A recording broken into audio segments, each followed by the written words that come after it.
तो बेटा आज की क्लास में हम कुछ न्यूमेरिकल आपको बताने जा रहे हैं। जिन न्यूमेरिकल्स में प्रॉब्लम्स हैं वो न्यूमेरिकल आप लोग हमसे पूछते जाएंगे। तो हम चाहते हैं कि आज के सवाल में जिसमें सबसे ज्यादा प्रॉब्लम हो वो सवाल आप लोग बताइए। किसमें प्रॉब्लम है आपको? कौन सा सवाल ऐसा है जो हमें बताना है? आप सेकंड वाला क्या था? क्वेश्चन पढ़ के सुनाइए। एक मिनट, तुम नहीं, तेज आवाज में जो पढ़ पाए वो लड़का पढ़ेंगे। वो सवाल H2SO4 के 1 बिलियन का घनत्व 1.787 H2SO4 का 1 बिलियन है। आपके पास सवाल में H2SO4 की बात चल रही है। बिलियन का घनत्व आपको सवाल में दिया जा रहा है। बिलियन का घनत्व कितना दे रहे हैं? 1.787। इतने लोग मत बोलो, बस एक जन जो सवाल पढ़ रहा है वो बोले 1.787। आगे ग्राम पर मिलीलीटर। ग्राम प्रति मिलीलीटर ये आपको दिया जा रहा है प्रश्न में। आगे और ये भारानुसार 86% है। वो कह रहा है कि ये जो बिलियन है ये भारानुसार 86% है। ये जो भारानुसार 86% है, इसका मतलब क्या होगा? इसका मतलब ये हो जाएगा कि H2SO4 का भार माना जाएगा 86 ग्राम, क्योंकि सवाल H2SO4 का चल रहा है। तो इसलिए विलेय का भार, विलेय मतलब H2SO4 का भार आपको मानना पड़ेगा। H2SO4 का भार मानना पड़ेगा आपको 86 ग्राम। और याद करो परसेंट में पूरी चीज को हमेशा 100 माना जाता है। तो आप मानेंगे बिलियन का भार बराबर 100 ग्राम। यही तो मैंने कल भी बताया था कि आप मान लेंगे यहां पर कि बिलियन का भार बराबर 100 ग्राम। तो H2SO4 यहाँ पर भार अनुसार 86% की बात चल रही थी। सवाल में बात H2SO4 की चल रही थी। तो हमने मान लिया H2SO4 का भार बराबर 86 ग्राम और बिलियन का भार मान लिया हमने 100 ग्राम। ठीक है ना? आगे क्या कह रहा है बोलो बेटा? अम्ल की मोलरता की गणना कीजिए। अम्ल की मोलरता की भी गणना करना है और मोललता की भी गणना करना है। यही है ना कि मोलरता दोनों की अपन को गणना करना। तो सबसे पहली बात तो मान लीजिए हमें मोलरता की गणना करना। किसकी गणना करना है? तो इसके लिए बेटा हमें मोलरता का सूत्र मालूम होना चाहिए।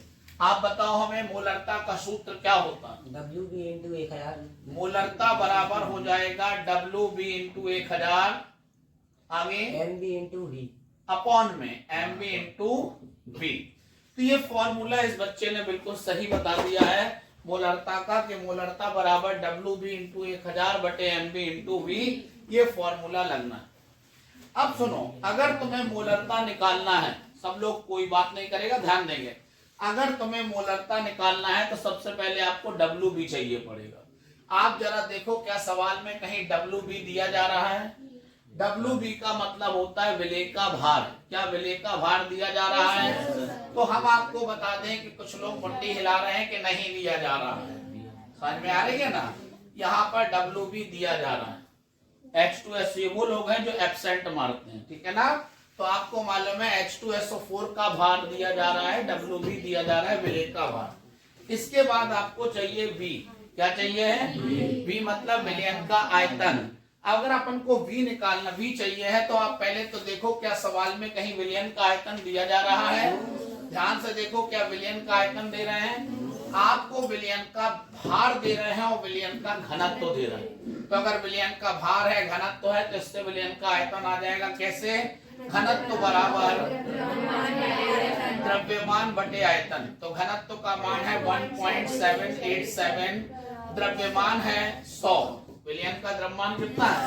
आपके पास 100 ग्राम है, बटे हो जाएगा आयतन। तो आयतन कितना आ जाएगा? 100 बटे 1.787। आप बताइए मुझे कितने लोगों ने इसका आयतन निकाला है? और निकालने पर इसका आयतन कितना आया है? 55.96 आ रहा है क्या? 4 आ रहा है? 95 आ रहा है। चलिए, तो एक मिनट बात नहीं करें कोई भी। तो अपने पास आयतन आ गया 55.95 मिलीलीटर। आयतन मिलीलीटर में आ जाएगा। अभी हमें MB चाहिए। क्या चाहिए? MB कहलाता है विलेय का अणु भार। क्या कहलाता है? तो हम कैसे निकालेंगे? विलेय है यहाँ H2SO4, तो H2SO4 का अणु भार सब लोग ध्यान से देखेंगे, यानी Mb बराबर, क्या तुम जानते हो H का परमाणु भार 1 होता है?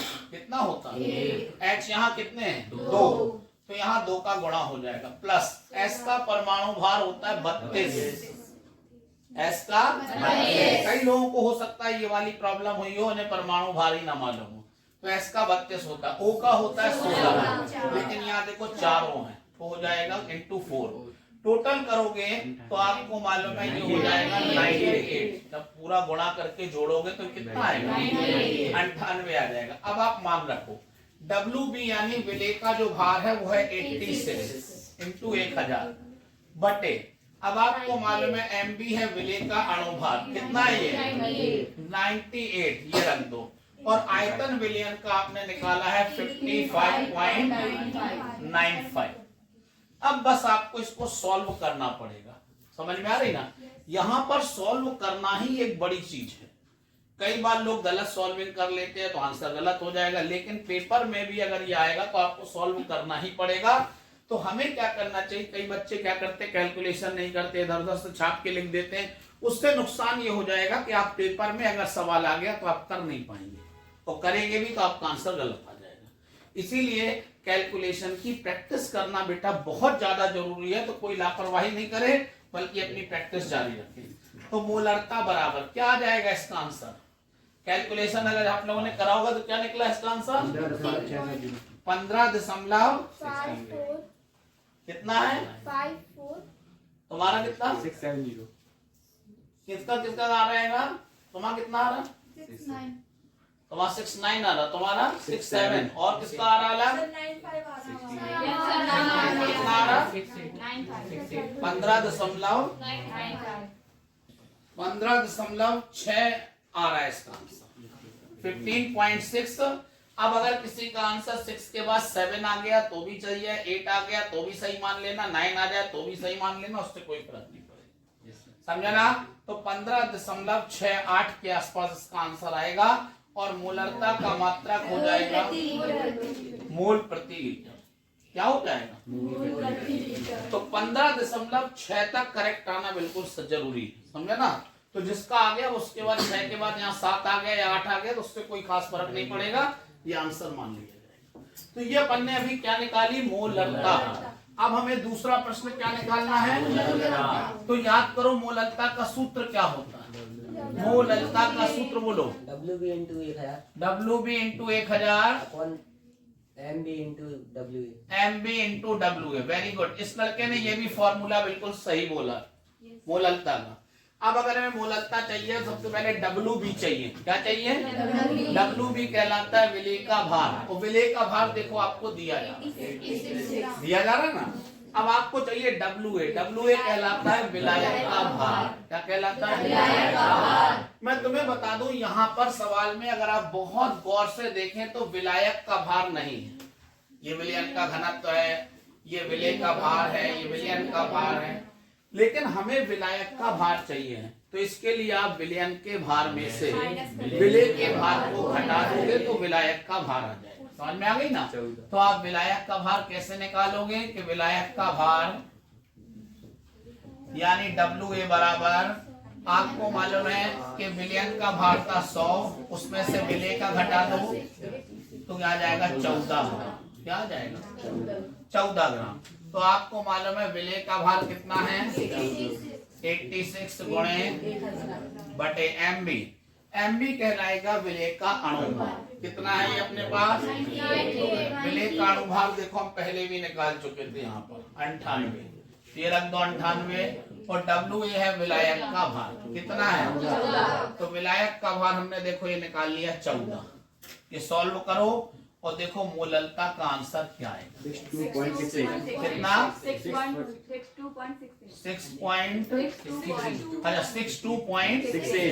62.68। चलिए ये मोलरता आ गई, और मोलरता का मात्रा मोल प्रति किलोग्राम हो जाएगा। क्या हो जाएगा? मोल प्रति किलोग्राम। तो ये कोई नया सवाल नहीं है, हमने होमवर्क में दिया था, मैंने बता इसलिए दिया कि कई बार लोगों को थोड़ा बहुत कंफ्यूजन रहता है, कर भी लेते हैं तब भी कंफ्यूजन रहता है, तो वो कंफ्यूजन को मैंने दूर करने की कोशिश की। क्लियर? सबको समझ में आ गया? अगर किसी का गलत हो गया हो तो मैं सिर्फ आपको 60 सेकंड 60 सेकंड का समय गिन के दूंगा, उसके बाद मैं इसे तुरंत मिटा दूंगा।